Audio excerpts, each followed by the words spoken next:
कि खण खण के हमने खुद के ही जख्म खड़े हैं कि भरोसों की भैंसों ने सिर्फ पाडे ही जाने।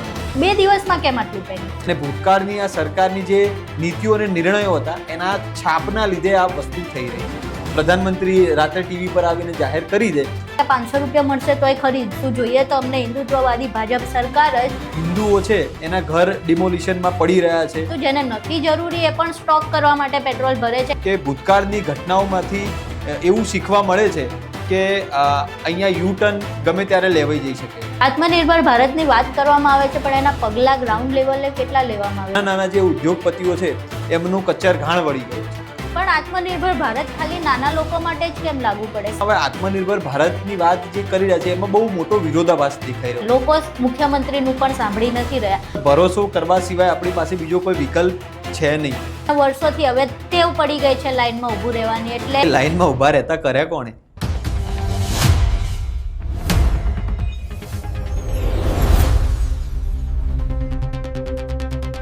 ઈરાનનું ઇઝરાયલ અને અમેરિકા સાથે યુદ્ધ શરૂ થયું ત્યારથી ભારતમાં પેટ્રોલિયમ અને ઈંધણની અછતની વાત ચાલી રહી છે. છેલ્લા 2 દિવસથી આપણે તમામ પેટ્રોલ પંપ ઉપર લાંબી લાંબી લાઈનો જોઈ રહ્યા છે. એના પહેલાં જે સીએનજી અને પીએનજી ગેસ હતા એની અછતની વાત ચાલી રહી હતી. ત્યારે હવે આ જે લાંબી લાઈનો છે એ લાઈનો કેમ લાગી રહી છે? કારણ કે સતત મુખ્યમંત્રી હોય ગુજરાતના, નાયબ મુખ્યમંત્રી હોય કે દેશના વડાપ્રધાન હોય, તમામ દ્વારા એક જ નિવેદન આપવામાં આવી રહ્યું છે કે જથ્થો હાલતો એટલો છે કે ચિંતા કરવાની એટલી જરૂર નથી, આપણી પાસે જથ્થો છે.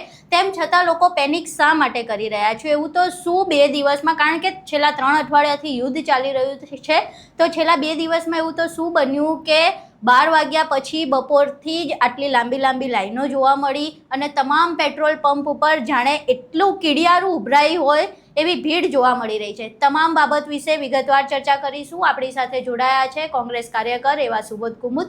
નમસ્કાર સુબોધભાઈ. છેલ્લા ઘણા સમયથી ચર્ચા તો ચાલી જ રહી હતી કે ઈરાનનું જે ઇઝરાયલ અને અમેરિકા સાથે યુદ્ધ શરૂ થયું છે એટલે એની અસર ક્યાંક ને ક્યાંક ભારત પર જોવા મળશે. પણ અત્યારે જે અસર જોવા મળી રહી છે, જે પેટ્રોલ પંપ પર આપણે લાંબી લાંબી લાઈનો જોઈ રહ્યા છે, એનું કારણ શું લાગે છે તમને?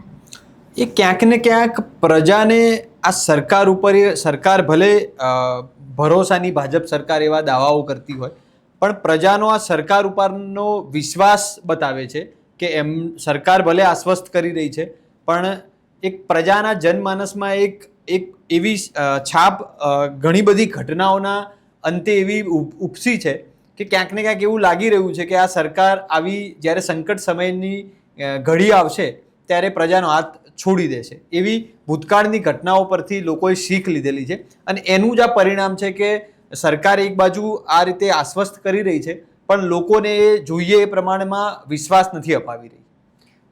જી, યુદ્ધ ચાલુ થયું 3 અઠવાડિયા પહેલાં યુદ્ધ ચાલુ થયું લગભગ, પણ એકદમથી એવું શું થયું કે 2 દિવસમાં આટલી બધી લાઈનો જોવા મળી રહી છે? પાછું વારંવાર જે પબ્લિક રિવ્યૂ લોકોએ કર્યા, મીડિયાએ પૂછ્યું તો લોકોનું કહેવું એવું છે કે હા ભલે રહ્યું પણ અમે તો ભરાઈ દઈશું અત્યારથી પેટ્રોલ. એવું તો 2 દિવસમાં એવું તો શું થઈ ગયું કે 3 અઠવાડિયાથી તો લોકો શાંતિથી બેઠા હતા, એટલું પેનિક નહોતા કરી રહ્યા, 2 દિવસમાં કેમ આટલું પેનિક? હવે એ ફરીથી વાત કરું કે જે રીતે આખા ઇન્ટરનેશનલ માર્કેટમાં જે આખી વસ્તુઓ ચાલી રહી છે, શેર બજારમાં ઉપર નીચે વધઘટ થઈ રહી છે અને જે બહુ પુષ્કળ પ્રમાણમાં થઈ રહી છે, સોના ચાંદીના ભાવમાં કડાકો આવ્યો છે, તો આ બધી વસ્તુઓને લઈ અને બહુ એ સ્વાભાવિક વસ્તુ છે કે જે કન્ટ્રીઝ આપણને ક્રૂડ ઓઇલ પ્રોવાઈડ કરે છે, પેટ્રોલ ડીઝલનો જથ્થો જ્યાંથી આવે છે, ત્યાં જો યુદ્ધની પરિસ્થિતિ થવાની હોય અને ગઈકાલે પ્રધાનમંત્રીજીએ પણ એવી વાત કરી કે આ ચિંતા ઉપજાવનારી બાબત છે. તો આ બધી વસ્તુઓને લઈ અને એક સામાન્ય માણસના મનમાં ચોક્કસપણે એક સવાલ ઊભો થાય કે જ્યારે આ પ્રકારની ઘટનાઓ બનશે અને આ પ્રકારનું સંકટ આવશે ત્યારે ભૂતકાળમાં અનેક વખત એવી ઘટનાઓ બની છે કે પ્રધાનમંત્રીજી સડનલી રાત્રે 8 વાગે કે 9 વાગે ટીવી ઉપર આવે અને કોઈ પણ પ્રકારનું કોઈની પણ સાથે કન્સલ્ટેશન કર્યા વગર કે એના શું પ્રત્યાઘાતો પડશે એ પ્રકારની વિચારણા કર્યા વગર એમને મન ફાવે એ રીતે નિર્ણય લઈ અને પ્રજાનું જે થવું હોય થાય અને પ્રજાને સુરક્ષાના પૂરતા સાધનો પ્રોવાઈડ કર્યા વગર એ પોતાના મનસ્વી નિર્ણયો થોપવા માટે ટેવાયેલા છે એવું જનમાનસમાં લોકો વિચારી રહ્યા છે કે આ પ્રકારે ફરીથી થશે તો શું કરીશું. અને એટલા માટે જ ક્યાંક ને ક્યાંક એ ભયના લીધે અને ભૂતકાળની આ સરકારની જે નીતિઓ અને નિર્ણયો હતા એના છાપના લીધે આ વસ્તુ થઈ રહી છે. જી જે હોર્મુઝ છે, સ્ટેટ ઓફ હોર્મુઝ, ત્યાંથી ઓલરેડી પીએનજીના સીએનજી ગેસના જે 2 જહાજ હતા એ આવી ગયા છે. આજે પણ 2 જહાજ લગભગ આજકાલમાં પહોંચી જશે એવી માહિતી મળી રહી છે. તો જહાજો પહોંચી રહ્યા છે, સરકાર પણ આશ્વસ્ત કરી રહી છે કે પેનિક કરવાની જરૂર નથી. સીએનજી પીએનજીનું પેનિક તો પણ હજુ ખતમ થયું નહોતું, ત્યાં પેટ્રોલનું શરૂ થઈ ગયું. શું લાગે આમાં કોઈ આપણી આંતરરાષ્ટ્રીય નીતિઓ સામેલ છે કે આંતરરાષ્ટ્રીય આપણી નીતિઓના કારણે લોકો કંઈ પેનિક કરી રહ્યા છે કે ત્યાં આપણે કંઈ કાચા પડ્યા છીએ કે કેમ આપણે લોકોને નથી સમજાવી શકતા એ વસ્તુ? એટલે ચોક્કસપણે એવું લાગી રહ્યું છે લોકોને પણ, મારા સહિત બધા જે સામાન્ય માણસો છે એમને એવું લાગી રહ્યું છે કે ક્યાંક ને ક્યાંક આ યુદ્ધના લીધે આપણને અસર થવાની જ છે. અને એટલા માટે લોકો આગોતરી તૈયારીના ભાગરૂપે અને સરકાર ઉપર બહુ વધારે રિલાયેબલ ના બનીને પોતાની રીતે પોતાની સગવડ કરવાના ભાગરૂપે આ વસ્તુ કરી રહ્યા છે. કારણ કે તમે જુઓ તો ભૂતકાળની અંદર એવું થયેલું છે કે આપણા નરેન્દ્રભાઈનો ઇતિહાસ એવો રહ્યો છે કે 2012નું જ્યારે ઇલેક્શન હતું ત્યારે એ પોતે એવું કહેતા કે ભાઈ હું તો ગુજરાતમાં જ રહેવાનો છું, ક્યાંય જવાનો નથી. એ વખતે પણ એવી વાત આવેલી કે નરેન્દ્રભાઈ 2014માં વડાપ્રધાન પદના દાવેદાર છે અને ગુજરાતને એ મૂકી અને દિલ્હી જતા રહે છે. એ વખતે પણ એ કહેતા હતા કે ના, હું તો અહીંયા જ રહીશ અને એવું કંઈ થવાનું નથી. એ પછી જીએસટી બિલ હોય, નોટબંધી હોય કે પછી ખેડૂતોના બિલ હોય, સીએ એનઆરસીની ઘટનાઓ હોય અને કોરોના, આ તમામ વખતે એવું લોકોએ અનુભવ્યું છે કે સડનલી એવો કોઈ નિર્ણય તગલકી પ્રધાનમંત્રી રાત્રે ટીવી પર આવીને જાહેર કરી દે અને પછી અહીંયા અફરાતફરી મચી જાય અને પછી પાછળથી એની સંભાળ લેવાવાળું કોઈ ના હોય. અને એટલા માટે અત્યારથી જ લોકો પોતાની રીતે પોતાની સાવચેતી કરી રહ્યા છે. કોરોના વેક્સિન વખતે પ્રધાનમંત્રીએ જે રીતે કહ્યું કે ભાઈ દરેકે વેક્સિન લેવી કમ્પલસરી છે, લોકોએ વેક્સિનના ડોઝ પણ લીધા અને એ પછી એની જે સાઈડ ઇફેક્ટ આવી તો એના માટે આજ દિન સુધી કોઈ પગલાં લેવાયા નથી કે એમાં શું કરીશું, કેવી રીતે કરીશું, એની કોઈ ચોક્કસ રણનીતિ નથી અથવા તો હોય તો એ લોકો સુધી પહોંચી નથી. એટલે આ બધી વસ્તુઓને લઈ અને લોકો પેલું પાલનપુરના કોઈ એક શાયરનો એક શેર છે જે મને અત્યારે યાદ આવી રહ્યો છે, જે એવું કહે છે કે ખણ ખણ કે હમને ખુદ કે હી જખમ ખણે હૈ કે ભરોસો કે ભેંસોને સિર્ફ પાડે હી જણે હૈ. એટલે જે ભરોસાની ભાજપ સરકાર પોતે પોતાની વાહવાહી કરાવે છે તો ક્યાંક ને ક્યાંક એ ભરોસો લોકોને હવે ડગમગી રહ્યો છે અને જે દેખાઈ રહ્યું છે અત્યારે. ચૂંટણી આવતી હતી, આની પહેલાંની જે વિધાનસભાની ચૂંટણી હતી ત્યારે મીડિયા પબ્લિક રિવ્યૂ કરવા જતી ત્યારે લોકોને પૂછતી, અથવા પેટ્રોલના ભાવ વધી જતા ત્યારે લોકોને પૂછતી, ત્યારે લોકો એવું કહેતા કે 500 રૂપિયા મળશે તોય ખરીદશું. ત્યારે એમને એટલો વિશ્વાસ હતો સરકાર ઉપર કે 500 રૂપિયા મળશે પેટ્રોલ તોય અમે ભાજપ સરકારને લાવશું ને અમે ખરીદશું, જોઈએ તો અમને હિન્દુત્વવાદી ભાજપ સરકાર જ. તો પછી હવે કેમ એ પોતાની જ પસંદ કરેલી ચૂંટેલી સરકાર ઉપર વિશ્વાસ નથી કરી રહ્યા? એટલે બેન, એમાં એવું છે કે ભાજપના પ્રવક્તાઓ પોતાના જે લાભ મળતા હોય એના માટે થઈ અને સરકારની એમને તો વાહવાહી ગમે તે રીતે કરવી જ પડે. એટલે આને 2-4 ગણ્યા ગાંઠ્યા માણસો એ સમગ્ર ગુજરાત નથી કે સમગ્ર દેશ નથી. એટલે ભાજપની જે પોતે સુખી સંપન્ન લોકો હોય એને જે સામાન્ય માણસ હોય અથવા તો ગરીબ તબક્કાના માણસ છે એને 2 ટંકનું પેટીયું રોજ માંડ એ રડતો હોય અને ખાધા ભેગો થતો હોય ત્યારે એની તકલીફો કદાચ એને અહેસાસ ના હોય, પીડાનો અહેસાસ ના હોય. એટલે એ એવું કહે કે ભાઈ જોઈએ તો આ જ સરકાર, પણ આ જ સરકારના રાજમાં કેટલાય હિન્દુઓ છે એના ઘર ડિમોલિશનમાં પડી રહ્યા છે. મોંઘવારીની અંદર એ પોતે ઘરનો ચૂલો નથી સળગાવી રહ્યા, એમના બાળકો કુપોષણના લીધે પૂરતો એમનો વિકાસ નથી થઈ રહ્યો, કેટલાય બાળકોને શાળાઓ છોડી દેવી પડી છે. તો મોંઘવારીના લીધે આટલી બધી વસ્તુઓ થઈ રહી છે. એટલે એક સ્ટેટમેન્ટ ખાલી એમણે આપી દેવું કે 500 રૂપિયા થશે કે 1000 રૂપિયા થશે તો પણ કરવું અને એ વસ્તુનો રૂબરૂ સામનો કરવો એ 2 અલગ બાબત છે. એટલે જ્યારે પોતાના ઘરે રેલો આવે ત્યારે એ પછી એ ફિલોસોફીઓ કામમાં નથી આવતી. સમગ્ર જે ઘટના છે અત્યારે જે પણ સ્થિતિ જોવા મળી રહી છે એ યુદ્ધની આજુબાજુ ફરતી છે કે ઈરાન સાથે જે યુદ્ધ ચાલી રહ્યું છે, ઈરાનનું ઇઝરાયલ અને અમેરિકા સાથે, એ યુદ્ધને આજુબાજુ અસર કરતી જ આ તમામ વસ્તુ છે. સ્ટેટ ઓફ હોર્મુઝ જે બંધ થાય છે અથવા સીમિત જહાજો નીકળે છે એના કારણે અસર ભારતમાં જોવા મળી રહી છે. આપણે આ યુદ્ધમાં ન્યુટ્રલ રહ્યા છીએ, કોઈનો પક્ષ નથી લીધો અને કોઈનો વિરોધ પણ નથી કર્યો. આપણે ખાલી દર વખતની જેમ એવું નિવેદન આપ્યું છે કે યુદ્ધ ન થવા જોઈએ. શું લાગે છે કે આની કોઈ અસર છે કે દર વખતે જે ભારત ન્યુટ્રલ સ્ટેન્ડ કરે છે એ ન્યુટ્રલ હોવાના કારણે આંતરરાષ્ટ્રીય સ્તરે કોઈ અસર પડી રહી છે? હા, બિલકુલ. એટલે જે ઓઇલ પ્રોડ્યુસિંગ કન્ટ્રીઝ છે અને જે આપણને સપ્લાય પૂરો પાડે છે, એમાં તમારા સ્ટેન્ડ લેવા ઉપર પણ અને ના લેવા ઉપર પણ બંને રીતે પ્રતિક્રિયાઓ આવતી હોય છે. એટલે એ તમારી ઇન્ટરનેશનલ જે પોલિસીઝ હોય એ રીતે જ તમારે પછી નિર્ણયો લેવા પડતા હોય કે જેનાથી આપણા દેશને, આપણા દેશવાસીઓને બહુ નુકસાન ના થાય. જી, હાલની સ્થિતિ જે છે એના પરથી તમને શું લાગે છે કે અત્યાર સુધી તો સરકાર એવું કહે છે કે જથ્થો છે, પેનિક ના કરશો, પરંતુ હવે જે લોકો પેનિક કરી રહ્યા છે, જે સામાન્ય હવે પેટ્રોલ ભરાતું હતું એ નથી ભરાતું, જેને નથી જરૂરી એ પણ સ્ટોક કરવા માટે પેટ્રોલ ભરે છે કે કદાચ પાછળ નહીં હોય તો આ કામ આવશે, તો ખરેખર જે જથ્થો હતો એ હવે ખૂટશે એવું લાગી રહ્યું છે? હા, બિલકુલ એવું લાગી રહ્યું છે.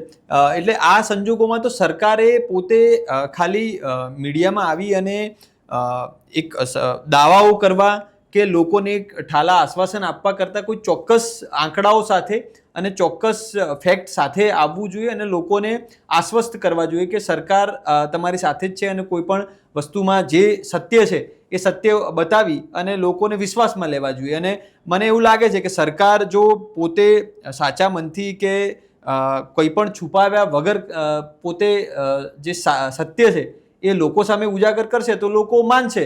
પણ જેમ મેં આગળ કહ્યું એમ કે ભૂતકાળની ઘટનાઓમાંથી એવું શીખવા મળે છે કે અહીંયા યુ ટર્ન ગમે ત્યારે લેવાઈ જઈ શકે છે. એટલે લોકોને એટલા માટે કદાચ ભરોસો નથી આવી રહ્યો. એટલે જો સરકાર એવું કહેતી હોય કે આપણી પાસે પર્યાપ્ત જથ્થો છે તો એના આંકડાઓ સાથે વિગતવાર એ રજૂઆત કરે તો લોકોએ માનવું પડે. કારણ કે અલ્ટિમેટલી સરકાર જે ઓફિશિયલ સ્ટેટમેન્ટ કરતી હશે તો એ આપણે માન્યા વગર કોઈ છૂટકો પણ નથી.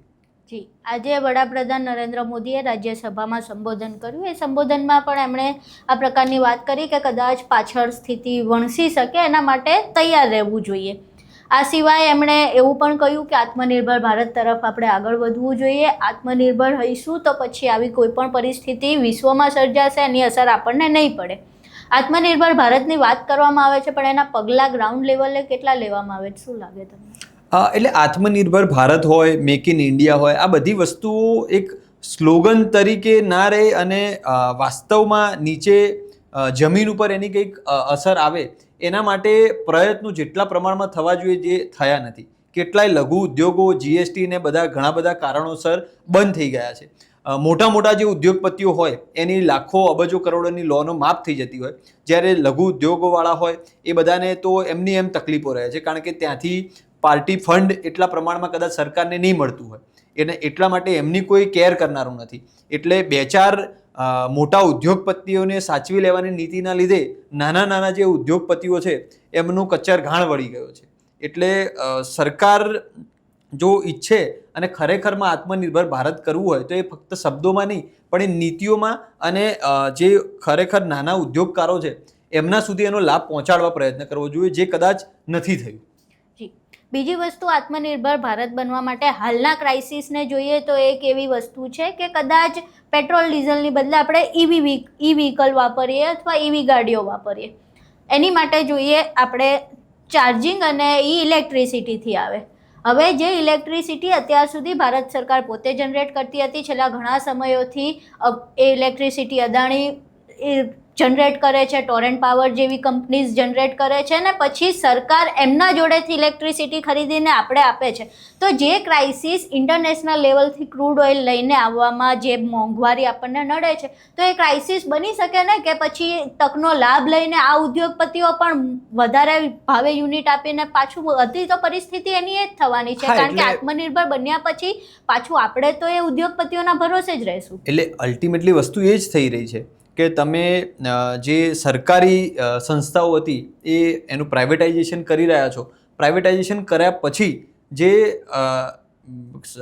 પીપલના વેલફેર માટેની જે નીતિઓ હોય કે એ તરફનો જે ઝુકાવ હોય એ સદંતર પછી એમાંથી ગાયબ થઈ જાય છે અને એ પછી સરકાર પણ પોતાના હાથ અદ્ધર કરી લે છે.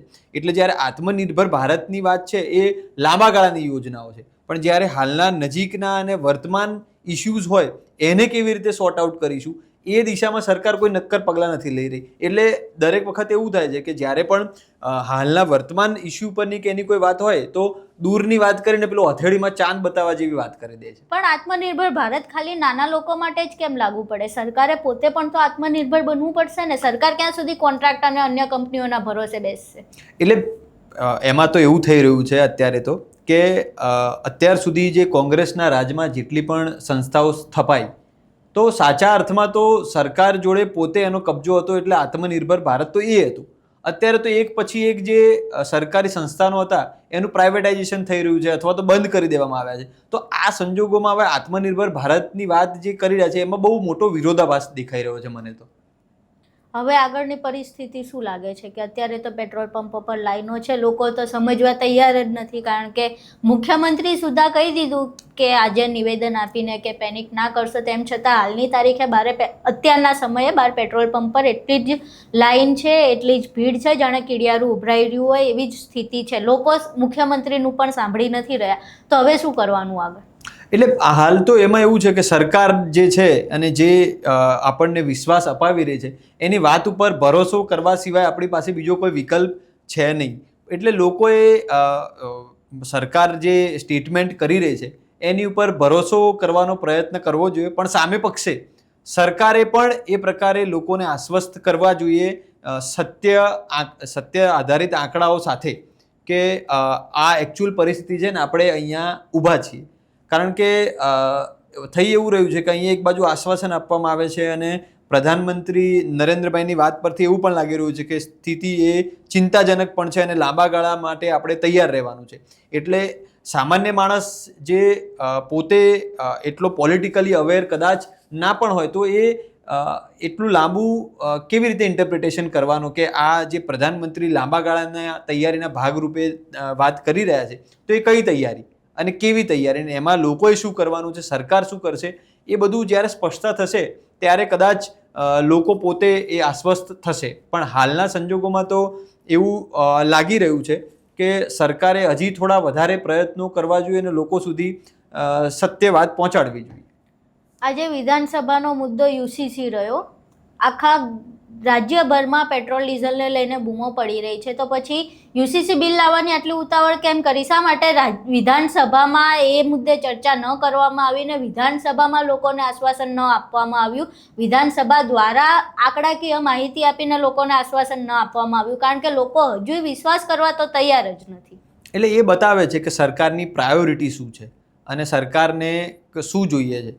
લોકોને જોઈએ છે કે રોટી, કપડાં, મકાન, એની પાયાની જીવન જરૂરિયાતની વસ્તુઓ હોય એ પૂરું કરવું. પણ સરકાર ક્યાંક ને ક્યાંક દરેક વખતે પોતે ધર્મના નામે પોલરાઇઝેશનની જે નીતિ રહી છે અત્યાર સુધીની એ દિશા તરફ આગળ વધવામાં જ માને છે. લોકોની પાયાની જરૂરિયાતો પ્રાથમિક સંતોષ આવી જોઈએ, પછી આગળ જવું જોઈએ, પણ એના બદલે સરકાર ઉલટી દિશામાં ચાલી રહી છે. એક બીજી વાત સોશિયલ મીડિયા પર એવી ચાલે છે કે ભારતની પબ્લિકને ગમે એટલું સમજાવશું પણ એ લાઇનમાં ઊભું રહેવાની આદી થઈ ગઈ છે. એના વર્ષોથી હવે ટેવ પડી ગઈ છે લાઇનમાં ઊભું રહેવાની, એટલે તમે એમને સમજાવશો તો એ લાઇનમાં તો લાગી જ જશે. નહીં, એટલે લાઇનમાં ઊભા રહેતા કર્યા કોણે? નરેન્દ્રભાઈએ ચાલુ કર્યું કે તમે ડિમોનેટાઇઝેશન કર્યું ત્યારે લાઇનમાં લગાડ્યા, કોરોના વખતે લાઇનમાં લાગ્યા લોકો. એટલે એ લાઇનમાં લગાડવાની જે શરૂઆત અને જે એને પુશ આપ્યું તો એ આપણા માનનીય વડાપ્રધાનશ્રીએ એમની નીતિઓના લીધે લોકોને લાઇનમાં લગાડ્યા છે. જી આભાર અમારી સાથે જોડાવા બદલ. Thank you. સમગ્ર બાબતે આપણે ચર્ચા કરી કે હાલ તો પેટ્રોલ પંપ પર લાઈનો લાગી રહી છે, લોકો પેનિક મોડમાં જ છે, સીએનજી પીએનજીને લઈને પણ લોકો એટલી જ ચિંતામાં છે. હાલ તો લોકો પાસે એક જ રસ્તો છે કે સરકાર જે વાતે આશ્વાસન આપી રહી છે એના ઉપર વિશ્વાસ કરવો અને પેનિકમાં આવીને કદાચ જે જથ્થો ભવિષ્યમાં ખતમ થવાનો હોય એને એટલો વહેલા ના ખતમ કરી દઈએ કે આપણને જ મુશ્કેલી પડે. કદાચ આપણી પાસે પૂરતો જથ્થો છે, પેનિક કરવાની જરૂરિયાત નથી, તો પછી કામ ધંધા મૂકીને કલાકો સુધી પેટ્રોલ પંપ પર લાઈનો લગાડવાનો કોઈ અર્થ રહેતો નથી. આપણે સરકારને ચૂંટીને મોકલી છે તો પછી સરકારના લોકો જે કહે છે એમાં ભરોસો અને વિશ્વાસ કર્યા સિવાય હાલ અત્યારે આપણા પાસે કોઈ ઓપ્શન નથી. એટલે જે પ્રમાણે સરકાર ગાઈડલાઈન જાહેર કરે છે, જે પ્રમાણે નિવેદન આપે છે એના પર વિશ્વાસ કરીએ, પેનિક ન કરીએ અને આ પેનિકના કારણે આપણને કે આપણા થકી કોઈને તકલીફ ના પડે, કોઈને નુકસાન ન પહોંચે એ પ્રકારનું આપણે વર્તન કરીએ એવી અમારી તમારી સૌને વિનંતી છે. સમગ્ર બાબતે હવે ગેસની તકલીફો ક્યારે પતે છે, પેટ્રોલ ડીઝલને લઈને જે મુશ્કેલીની ભીતિ વ્યક્ત કરવામાં આવી છે એ વિશે હવે બીજું નિવેદન ક્યારે સામે આવે છે તે ભવિષ્યમાં જોઈશું. હાલ પેનિક ન કરીએ અને સરકારને સહયોગ કરીએ એટલી વિનંતી. તમામ જે વાતચીત થઈ એ તમને કેવી લાગી, તમારા મંતવ્યો અમને કોમેન્ટ બોક્સમાં જરૂર જણાવજો. વિડીયો પસંદ આવ્યો હોય તો વિડીયોને લાઇક કરજો, શેર કરજો અને ચેનલને સબસ્ક્રાઈબ કરવાનું ભૂલશો નહીં. નમસ્કાર.